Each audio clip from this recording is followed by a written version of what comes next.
মই মিনহাজ আপৰ ৰাজ্যিক সভাপতি মনোজ ধানোৱাৰৰ পদৰ পৰা সভাপতি পদৰ পৰা ইস্তেফা দিয়া কথাটো এক প্ৰকাৰ ভিত্তিহীন আৰু ভিত্তিহীন বুলি ইতিমধ্যে খুদ নেতাগৰাকীয়ে সামাজিক মাধ্যম যোগে ফেচবুকত লাইভ আহি এই কথা সদৰি কৰিছে একাংশ লোকে এই খবৰটো ভুৱাকৈ প্ৰচাৰ কৰিছে একাংশ লোকে এই সভাপতি পদৰ পৰা পদত্যাগ কৰা কথাটো ভুৱাকৈ প্ৰচাৰ কৰিছে কিছু স্বাৰ্থজনিত কামৰ বাবে আৰু এনেদৰে এতিয়া সভাপতি মনোজ ধানোৱাৰে মন্তব্য কৰিছে নিজৰ সামাজিক মাধ্যম ফেচবুক যোগে লাইভ আহি এই কথা সদৰি কৰিছে মাত্ৰ 4 পৰা 5 মাহৰ বাবে দলৰ পৰা তেওঁ ছুটি বিচাৰিছিল ঘৰুৱা কিছু অসুবিধা ব্যক্তিগত কিছু অসুবিধা কিছু কাম কাজৰ বাবে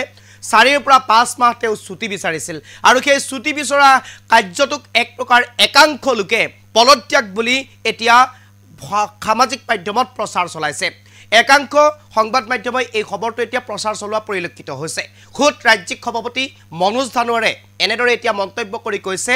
পদৰ পৰা অব্যাহতি দিয়া পদৰ পৰা ইস্তেফা দিয়া কথাটো একেবাৰে ভিত্তিহীন ইয়াত কোনো ধৰণৰ তথ্য নাই আৰু 4 পৰা 5 মাহ মই দলৰ পৰা ছুটি বিচাৰিছিলো যেটো একাংশ লোকে সামাজিক মাধ্যমত ভুৱাকৈ প্ৰচাৰ চলাইছে যে সভাপতি পদৰ পৰা পদত্যাগ কৰিছো আৰু এনেদৰে সামাজিক মাধ্যম যোগে নিজৰ স্থিতি স্পষ্ট কৰিলে কালি নিখা ফেচবুক লাইভৰ জৰিয়তে এই মুহূৰ্তত সবিশেষ আপৰ ৰাজ্যিক সভাপতি মনোজ ধানোৱাৰৰ পদত্যাগৰ বাতৰি ভিত্তিহীন এই মুহূৰ্তৰ আটাইতকৈ গুৰুত্বপূৰ্ণ খবৰ ন্যস্ত স্বাৰ্থজড়িত মহলৰ অপপ্ৰচাৰৰ অভিযোগ ধানোৱাৰৰ বিৰুদ্ধে ৰাজ্যিক সভাপতি পদৰ পৰা ইস্তিফা দিয়া নাই মনোজ ধানোৱাৰে এই মুহূৰ্তৰ আটাইতকৈ গুৰুত্বপূৰ্ণ খবৰ একাংশ সংবাদ মাধ্যমে তেওঁৰ পদত্যাগ সন্দৰ্ভত প্ৰচাৰ কৰা বাতৰি সম্পূৰ্ণ ভিত্তিহীন বুলি প্ৰকাশ কৰিছে ধানোৱাৰে আৰু সামাজিক মাধ্যম ফেচবুক লাইভ যোগে এই কথা স্পষ্ট কৰি দিয়ে ৰাজ্যিক সভাপতি গৰাকীয়ে এই মুহূৰ্তৰ আটাইতকৈ গুৰুত্বপূৰ্ণ খবৰ দলৰ শীৰ্ষ মহলক কোনো পদত্যাগ পত্ৰ দাখিল কৰা নাই নেতাগৰাকীয়ে যেটো সামাজিক মাধ্যমত অপপ্ৰচাৰ চলোৱা হৈছে ব্যক্তিগত কিছু অসুবিধাৰ বাবে 4 পৰা 5 মাহৰ বাবে দলীয় কাম কাজৰ পৰা আঁতৰি থকা কথা উল্লেখ কৰিছে তেওঁ নিজেই আৰু দলৰ ৰাষ্ট্ৰীয় নেতৃত্বলৈ সাময়িক বিৰতি বিচাৰি প্ৰেৰণ কৰিছিল আবেদন পত্ৰ আৰু সাময়িক বিৰতি বিচাৰি প্ৰেৰণ কৰা আবেদন পত্ৰই একাংশ লোকে পদত্যাগ পত্ৰ বুলি ভিত্তিহীন বাতৰি প্ৰচাৰ কৰিছে সামাজিক মাধ্যমত প্ৰচাৰ কৰিছে আম আদমি পাৰ্টিৰ উন্নয়নৰ ৰাজনীতিৰ ধাৰাবাহিকতা অক্ষুণ্ণ ৰাখি অনাগত দিনত কাম কৰি যোৱাৰ সম্পূৰ্ণ আশ্বাস প্ৰদান কৰিছে আম আদমি পাৰ্টিৰ কৰ্মী তথা সমগ্ৰ অসমবাসী ৰাইজক এই মুহূৰ্তৰ এই গুৰুত্বপূৰ্ণ খবৰ লবৰ কাৰণে চেষ্টা কৰিছো ইতিমধ্যে আপৰ ৰাজ্যিক সভাপতি মনোজ ধানোৱাৰে পদত্যাগৰ বাতৰি ভিত্তিহীন বুলি তেওঁ নিজে ইতিমধ্যে প্ৰকাশ কৰিছে সামাজিক মাধ্যম ফেচবুক যোগে তেওঁ আহি ইতিমধ্যে উল্লেখ কৰিছে যে ৰাজ্যিক সভাপতি পদৰ পৰা মই পদত্যাগ কৰা নাই অথবা ৰাজ্যিক সভাপতি পদৰ পৰা মই ইস্তিফা দিয়া নাই কেৱল মাত্ৰ 4 পৰা 5 মাহৰ বাবে মই ছুটি বিচাৰিছিলো দলীয় নেতৃত্ব শীৰ্ষ মহললৈ মই ছুটি বিচাৰি আবেদন পত্ৰ প্ৰেৰণ কৰিছিলো সেই আবেদন পত্ৰখনকে একাংশই পদত্যাগ পত্ৰ বুলি ইস্তিফাৰ পত্ৰ বুলি ইতিমধ্যে সামাজিক মাধ্যমত ভুৱা প্ৰচাৰ চলাইছে যেটো একাংশ সংবাদ মাধ্যমেও ভিত্তিহীনভাৱে বাতৰি প্ৰকাশ কৰিছে আৰু এনেদৰে এতিয়া সামাজিক মাধ্যম ফেচবুক যোগে নিজে লাইভ আহি এই কথা স্পষ্ট কৰিছে কালিৰ দিনটোত যে আজিৰ পৰা কিছুদিন ধৰি সামাজিক মাধ্যম তথা সংবাদ মাধ্যমত এই বিষয়টো সম্পূৰ্ণৰূপে এক প্ৰকাৰ চৰ্চা চলিছিল যে আপৰ ৰাজ্যিক সভাপতি মনোজ ধানোৱাৰে সভাপতি পদৰ পৰা পদত্যাগ কৰিছে দিল্লীত আপৰ শোচনীয় পৰাজয়ৰ পিছতে ৰাজ্যিক সভাপতি গৰাকীয়ে এনে ধৰণৰ সিদ্ধান্ত গ্ৰহণ কৰা বুলিও একাংশই সংবাদ মাধ্যম তথা সামাজিক মাধ্যমত অপপ্ৰচাৰ চলোৱাৰ অভিযোগ উত্থাপন হৈছিল আৰু তাৰ পিছতে কালিৰ দিনটোত সভাপতি গৰাকীয়ে ৰাজ্যিক সভাপতি গৰাকীয়ে সামাজিক মাধ্যমৰ জৰিয়তে নিজৰ স্থিতি স্পষ্ট কৰি কয় যে মই কোনো কাৰণতে কোনো ধৰণে ৰাজ্যিক সভাপতি পদৰ পৰা ইস্তিফা দিয়া নাই পদত্যাগ কৰা নাই অবৰঞ্চ দলৰ সকলো ৰাজনীতিৰ ধাৰাবাহিকতা অক্ষুণ্ণ ৰাখি অনাগত ভৱিষ্যতত অনাগত দিনত সম্পূৰ্ণৰূপে আম আদমি পাৰ্টি কেনেদৰে অসমত এক প্ৰকাৰ এটা সক্ৰিয় ৰাজনৈতিক দল হিচাপে গঢ়ি তুলিব পাৰো তাক লৈ কাম কৰি যাম বুলি সামাজিক মাধ্যম ফেচবুক যোগে তেওঁ মন্তব্য কৰিছে এক প্ৰকাৰ স্থিতি স্পষ্ট কৰি পদত্যাগ কৰা কথা ভিত্তিহীন বুলি মন্তব্য কৰিছে এই মুহূৰ্তত ৰাজ্যিক সভাপতি গৰাকীৰ আমাৰ হাতত সেই লাইভটো আছে আমি পুনে সেই লাইভ আপোনালোকৰ ওচৰলৈ লৈ আহিবৰ কাৰণে চেষ্টা কৰিছো যোৱা এদিন দুদিনৰ পৰা মই লক্ষ্য কৰিছোঁ যে যথেষ্ট মিডিয়া আৰু ছ'চিয়েল মিডিয়াত মোৰ আম আদমি পাৰ্টিৰ সভাপতি হিচাপে ৰেজিগনেশ্যনৰ কথাটো যথেষ্ট চৰ্চালৈ আহি গৈছে, খুব চৰ্চিত হৈ আছে আৰু বিভিন্ন দলীয় সতীৰ্থসকল শুভাকাংক্ষীসকল চবেই ফোনৰ ওপৰত ফোন কৰিবলৈ আৰম্ভ কৰিছে আৰু মই ভাবিছোঁ যে এটা ফোন মই ৰিচিভ কৰি প্ৰত্যেকজনকে মই কথাখিনি বুজাব নোৱাৰিম আৰু যোৱাকালিৰ পৰা মই ফোন ৰিচিভ কৰিবলৈ মোৰ কাৰণে সম্ভৱো নোহোৱা হৈ গ'ল পৰিস্থিতি, এনেকুৱা বেছিকৈ ফোন আহিবলৈ ধৰিলে। সেইকাৰণে সিদ্ধান্ত ল'লোঁ যে এই ফেচবুক লাইভৰ জৰিয়তে কথাখিনি আপোনালোকৰ ওচৰত মই দাঙি ধৰোঁ আৰু যিটো চৰ্চালৈ আহি আছে বিভিন্ন নিউজ চেনেল বা পৰ্টেল চেনেলৰ মাধ্যমেদি মোৰ কেৱল ৰেজিগনেশ্যনৰ কথাই আলোচনা হোৱা নাই, তাৰ লগে লগে মই হেনো বিজেপি দলত যোগদান কৰাৰ কাৰণে সঘনাই কথা পাতিবলৈ আৰম্ভ কৰিছোঁ, বোলে কংগ্ৰেছ দলত নেতৃবৃন্দসকলৰ লগত সঘনাই কথা পাতিবলৈ আৰম্ভ কৰিছোঁ যোগদান কৰা উদ্দেশ্য লৈ। কোনোবাই কৈ আছে আকৌ ৰাইজৰ দলত যাবলৈ বিচাৰিছোঁ, কোনোবাই কৈ আছে আকৌ জাতীয় পৰিষদত যাবলৈ বিচাৰি আছোঁ। কিন্তু এয়া বৰ আচৰিত কথা যে ইমানখিনি কথা, ইমান তথ্য তেওঁলোকে ক'ত পালে মই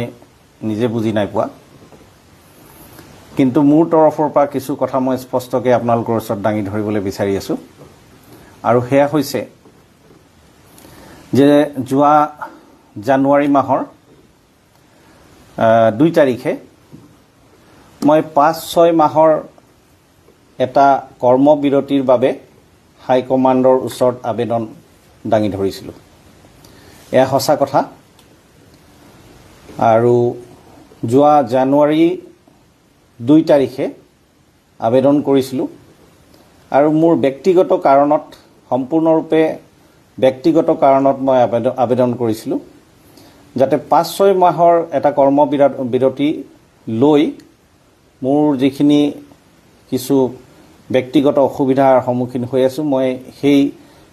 অসুবিধাখিনি দূৰ কৰিব পাৰোঁ, সেয়া উদ্দেশ্য লৈ মই আবেদন কৰিছিলোঁ।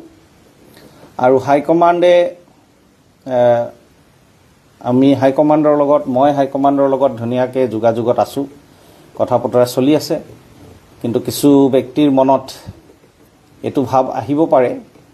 যে এই কথাটো মই ৰাজহুৱা কিয় কৰা নাই। এতিয়া মই দলৰ সভাপতি হিচাপে এই কথাখিনি মই হাইকমাণ্ডক আবেদন কৰিব পাৰোঁ,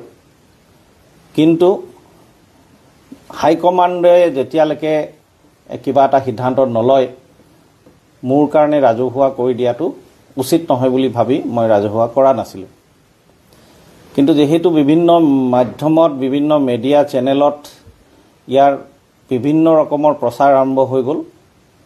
হাইকমাণ্ডৰ নেতৃবৃন্দৰ লগত মই কথা পাতিলোঁ আৰু তেওঁলোকৰ অনুমতি লৈ আজি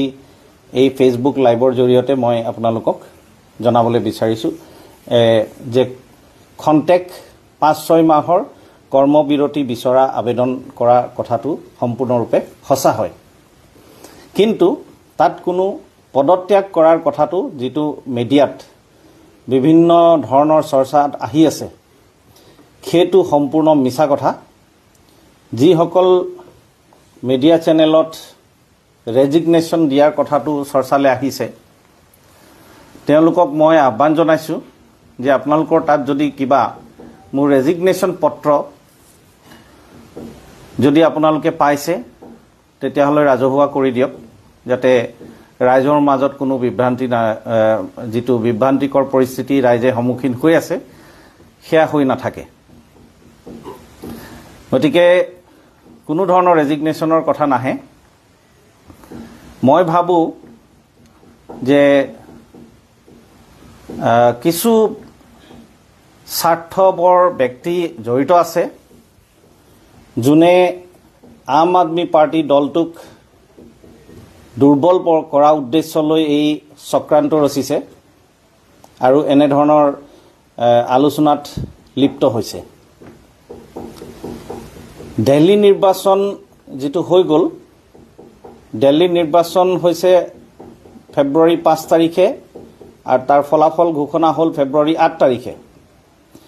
এই নিৰ্বাচনৰ ফলাফলটোৰ লগত মোৰ 5-6 মাহৰ কৰ্মবিৰতিৰ লগত কোনো ধৰণৰ সম্পৰ্ক নাই, কাৰণ মই জানুৱাৰী মাহৰ 2 তাৰিখে আবেদন কৰিছিলোঁ, 1 মাহ পূৰ্বে। গতিকে তাৰ লগত কোনো সম্পৰ্ক নাই। আৰু এই সম্পৰ্ক কিছুমান মিডিয়া বা ছ'চিয়েল মিডিয়াত কিছুমানে দাঙি ধৰিবলৈ বিচাৰিছে যে আম আদমি পাৰ্টিৰ দিল্লীত বেয়া ফলাফল হোৱা কাৰণেহে মই এনেধৰণৰ পদক্ষেপ ল'বলৈ গৈ আছোঁ। এইটো সম্পূৰ্ণ মিছা। গতিকে মই আপোনালোকক স্পষ্ট ভাষাৰে ক'বলৈ বিচাৰিছোঁ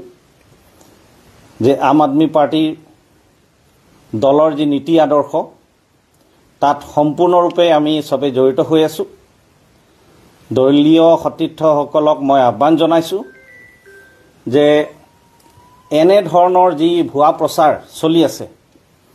এই ভুৱা প্ৰচাৰত আপোনালোকে প্ৰশ্ৰয় নিদিব, অংশগ্ৰহণ নকৰিব, কাৰণ এয়া দলক মজবুত, এয়া দলটোক ভাঙাৰ উদ্দেশ্যলৈ কিছুমানে নিজৰ স্বাৰ্থত আদায় কৰা উদ্দেশ্যলৈ এইবোৰ কাম কৰি আছে। দিল্লী নিৰ্বাচন আমি হাৰিব পাৰোঁ, কিন্তু যেটো আম আদমি পাৰ্টিৰ যেটো নীতি আদৰ্শ, যেটো উন্নয়নৰ ৰাজনীতিৰ কথা আম আদমি পাৰ্টিয়ে কৰে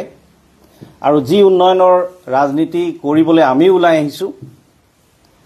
আমাৰ এই আদৰ্শ আমাৰ ভিতৰত সদায় থাকিব। অৰবিন্দ কেজৰিৱাল ডাঙৰীয়াৰ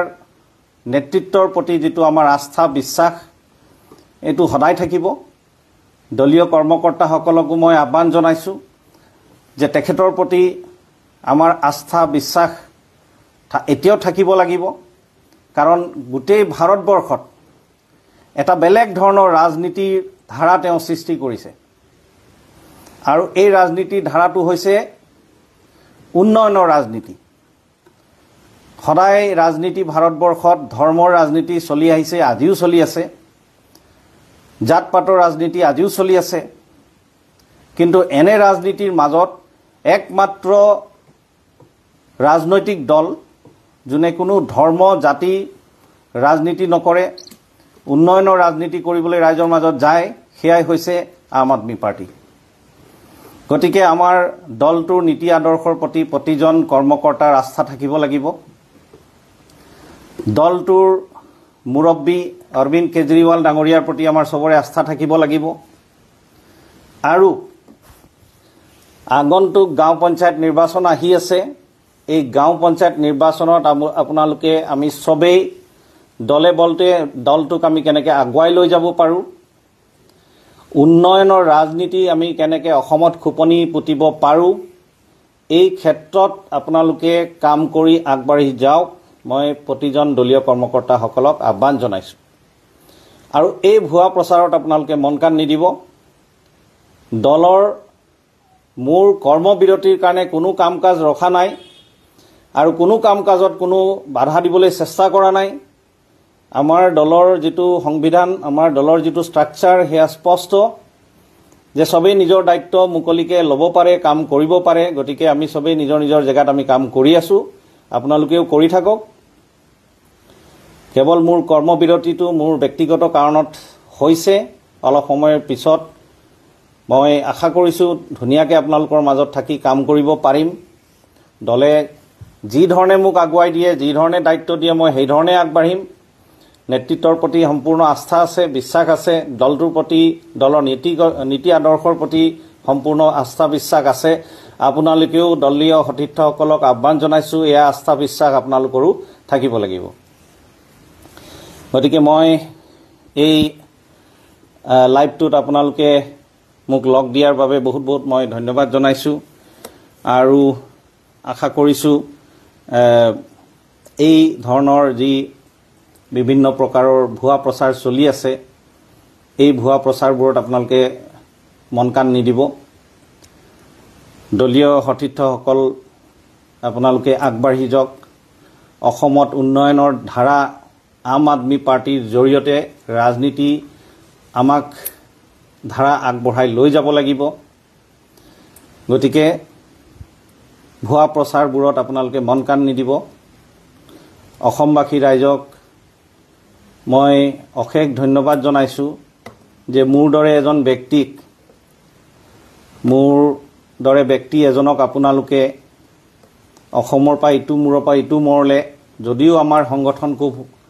খুব সৰু কংগ্ৰেছ বা বিজেপি দলৰ তুলনাত তথাপিও আপোনালোকে ইমানখিনি আমাক আস্থা বিশ্বাসত লৈছে আগবাঢ়ি যাবলৈ আপোনালোকে সুযোগ দিছে মই অসমবাসী ৰাইজক অশেষ ধন্যবাদ জনাইছোঁ আৰু মই আশা কৰিছোঁ এই ৰাজনৈতিক ধাৰা আমি অব্যাহত ৰাখিম আপোনালোকৰ মাজত গৈ কাম কৰিম খন্তেকীয়া এটা বিৰতি থাকিব পাৰে মোৰ ব্যক্তিগত কিন্তু দলৰ প্ৰত্যেকজন সৈনিকে নিজৰ কাম কৰি আগবাঢ়ি যাব ৰাইজৰ মাজত এয়া মোৰ দৃঢ় বিশ্বাস এয়া কৈ মোৰ এই ক'ব লগা কথাখিনি আপোনালোকৰ ওচৰত দাঙি ধৰিলোঁ শেষত আম আদমি পাৰ্টি জিন্দাবাদ বুলি কৈ